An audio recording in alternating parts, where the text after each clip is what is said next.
Hi and welcome to the statistics and probability for data science and machine learning. मैं हूं Fahd Hussain और उम्मीद करता हूं आप बहुत अच्छे मिजाज में होंगे। इस सेशन पे हम जानेंगे कि लॉ ऑफ लार्ज नंबर क्या है। लिहाजा वीडियो फर्दर स्टार्ट करने से पहले बताते चलूँ कि प्रीवियस वीडियो बड़ी इंपॉर्टेंट है जहाँ पर हमने series and sequences, convergence, divergence and oscillatory series and sequences को देखा है, क्योंकि उसी के बेस पर हम लॉ ऑफ लार्ज नंबर को बहुत अच्छी तरीके से समझ सकेंगे। तो प्रीवियस और उससे रिलेटेड जितनी भी वीडियोज़ हैं जो स्टैटिस्टिक्स एंड प्रोबेबिलिटी के लिए बड़ी इंपॉर्टेंट है, वो मेरे यूट्यूब चैनल पर मौजूद हैं, जिसे आप फाद हुसैन CS से सर्च करने के बाद सर्च कर सकते हैं। इस पर क्लिक करने के बाद आप इसके प्लेलिस्ट पर जाओगे जहाँ डिफरेंट डिसिप्लिन की वीडियो सेपरेट प्लेलिस्ट के साथ मौजूद है। विथ ईज़ इन तमाम को वॉच किया जा सकता है। और इसके अलावा इसमें इस्तेमाल होने वाले content related material which mean presentation, slide code या वट एवर जो चीज़ें मैं अपने वीडियो सेशन पे यूज़ कर रहा होता हूँ वो फ्रीली अवेलेबल है मेरे ब्लॉग fadhusaincs.blogspot.com पर, जहाँ पर आने के बाद फ्रीली इन चीज़ों को डाउनलोड करके यूज़ किया जा सकता है।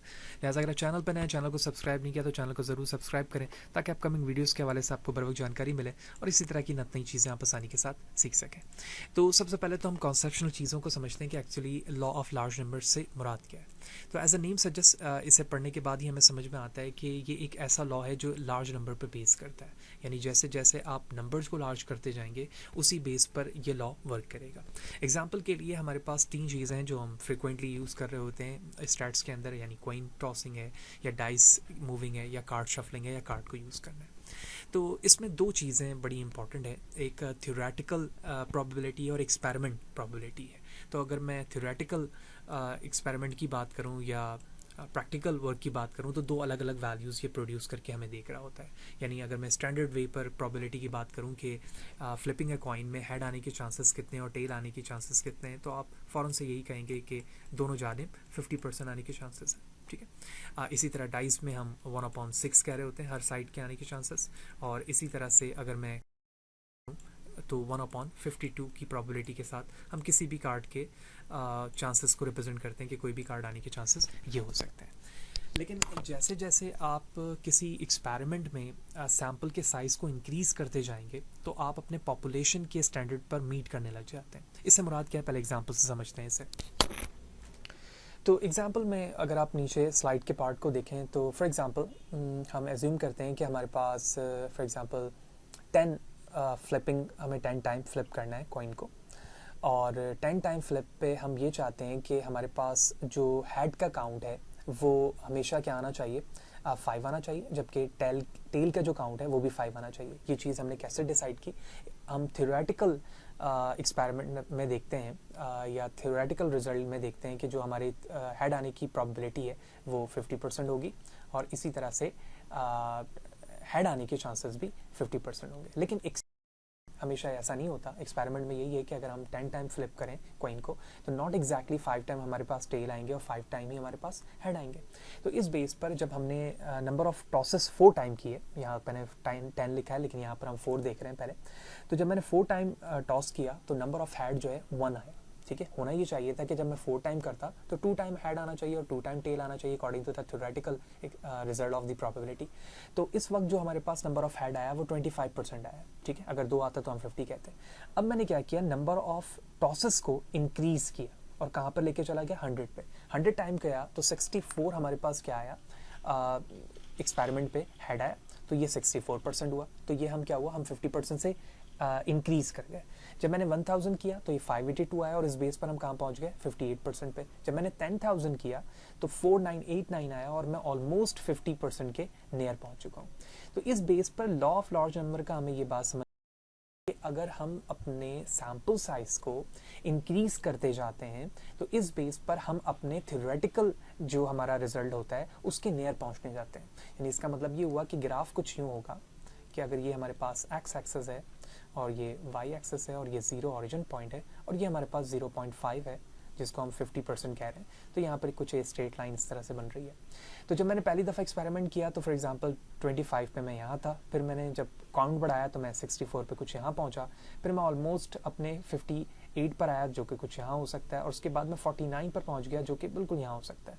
लेकिन अगर मैं इस काउंट से मज़ीद आगे जाऊँ तो कुछ हमारा ग्राफ लिटिल बिट थोड़ा सा फ्लक्चुएट करता रहेगा इस तरह से, और एक पॉइंट ऐसा आएगा जहाँ पर ये बिल्कुल स्ट्रेट हो जाएगा, यानी 50% पे पहुँच जाएगा। तो law of large number in scratch हमें ये समझ में आया कि हम जैसे जैसे अपने एक्सपेरिमेंट के काउंट को इंक्रीज करते जाते हैं हम अपने theoretical experiment theoretical probability result पर बिल्कुल हो जाते हैं। और जो वैल्यू होती है विच मीन जो हमारे पास एक्सपेक्टेड मीन है या एक्सपेक्टेड वैल्यू है, हम अपने सैम्पल वैल्यूज़ के जरिए सैम्पल मीन से उसके बिल्कुल इक्वल होना शुरू हो जाते हैं, उसके बराबर हो जाते हैं। ओके, होपफुली आपको ये वाली बात समझ में आ गई होगी। मज़ीद चीज़ें देखेंगे, एग्जाम्पल देखेंगे और भी अच्छे तरीके से बात समझ में आएगी। अकॉर्डिंग टू द विकीपीडिया हम डेफिनेशन देखते हैं कि इन probability theory the law of the large number LLN is a theorem that describes the result of performing the same experiment a large number of time। ठीक है, यही चीज़ हमने देखी अभी एग्जाम्पल में भी कि जब एक एक्सपेरिमेंट को सेम को मैं लार्ज नंबर ऑफ टाइम कर रहा हूँ तो उस बेस पे जो हमारा रिजल्ट आ रहा है उसको लॉ ऑफ लार्ज नंबर कहा जा रहा है। And according to the law the average of the result obtain from a large number of the trials should be close to the expected values and tends to become closer to the expected value as more trial are perform. तो अभी हमने यही देखा कि जब मैं जैसे जैसे अपने एक्सपेरिमेंट पे अपने सैम्पल के साइज को इंक्रीज कर रहा हूँ तो अपने एक्सपेक्टेड वैल्यू के मैं क्या पहुँचता जा रहा हूँ, क्लोज पहुँचता जा रहा हूँ, जैसे जैसे हम अपने ट्रायल को मज़ीद बढ़ाते जा रहे हैं। तो according to the mass probability theory, it is also important to note that LLN, which means law of large number, only applies to the average. Therefore, the limit n is trend to n summation science, क्योंकि हम इस sequence को represent करना चाह रहे हैं कि जो रिप्रेजेंटेशन है वो समीशन के जरिए होगी। ये सारी चीज़ें मैं प्रीवियस सेशन पे बता चुका हूँ जहाँ हमने कन्वर्जन और डाइवर्जन को देखा था। तो इस समीशन की वैल्यू जो है आपके इंडिविजुअल एलिमेंट ऑफ एक्स से उसके एन नंबर से डिवाइड होगी और जो भी इसका रिजल्ट आएगा वो उसके मीन के बराबर होगा और एन जो है यहाँ पर लिमिट को अप्रोच कर रहा है।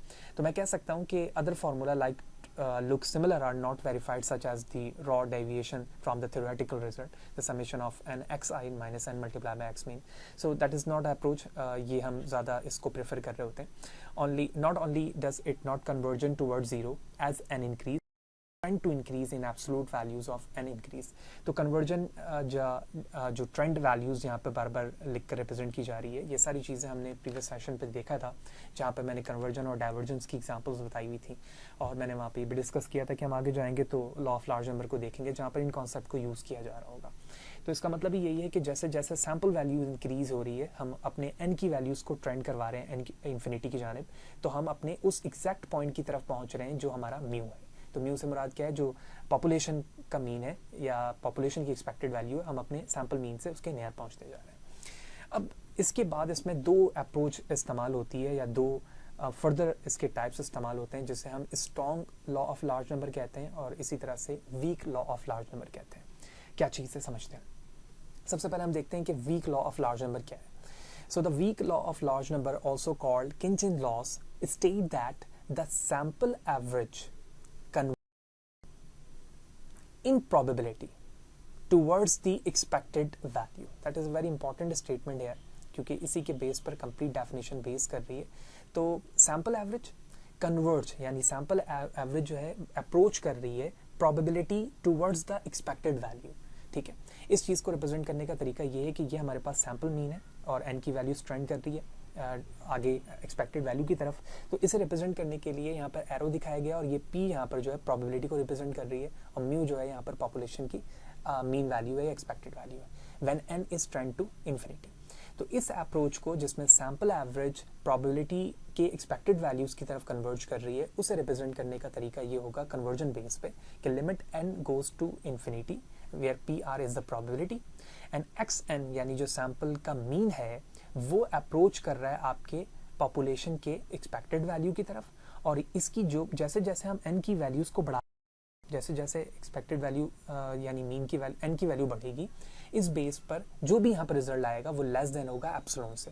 और एप्सिलॉन यहाँ जो वैल्यू है वो एक पॉजिटिव वेरी स्मॉल वैल्यू है जिसको कुछ हम इस तरह से रिप्रेजेंट कर सकते हैं। फॉर एग्जांपल 20 या 25 वैल्यूज जीरो यहाँ पे लगाकर 1 लिख दी गई जो काफ़ी छोटी वैल्यू होगी और इस बेस पर जब हम पूरी कैलकुलेशन करेंगे तो इसका रिजल्ट 1 की तरफ आएगा। तो यही वजह है कि कन्वर्ज यहाँ लिखा है, यानी वो वैल्यूज एक वैल्यू की तरफ कन्वर्ज कर रही होगी, मूव कर रही होगी, जो कि क्या होगी 1 होगी। तो अगर आप इसको ग्राफिकली देखो तो ग्राफिकली ये बिल्कुल वही एग्जांपल है जो हमने यहाँ पर अप्रोच करके देखा था कि जैसे जैसे आप अपने सैम्पल साइज को इंक्रीज कर रहे हैं आप अपने एक्सपेक्टेड वैल्यू की तरफ कन्वर्ज हो रहे हैं। तो यहाँ पर डिफरेंट कलर्स जो है डिफरेंट एक्सपेक्टेड वैल्यूज़ की हैं जिस पे आप अप्रोच को मूव होता हुआ देख रहे हैं। तो यहाँ से ये वैल्यू अप्रोच हो रही है और होते होते होते एक लास्ट एक ऐसी स्टेट आ रही है इस जगह पर जहाँ पर आप देख रहे हो कि उस स्केल के अंदर हम वैल्यूज़ आ चुके हैं जो हमने यहाँ पर थ्रेशोल्ड एक डिफाइन किया हुआ फॉर एग्जाम्पल। तो ये वैल्यूज़ का आना ज़रूरी है ताकि हम अपनी एक्सपेक्टेड वैल्यू को अप्रोच कर सकें.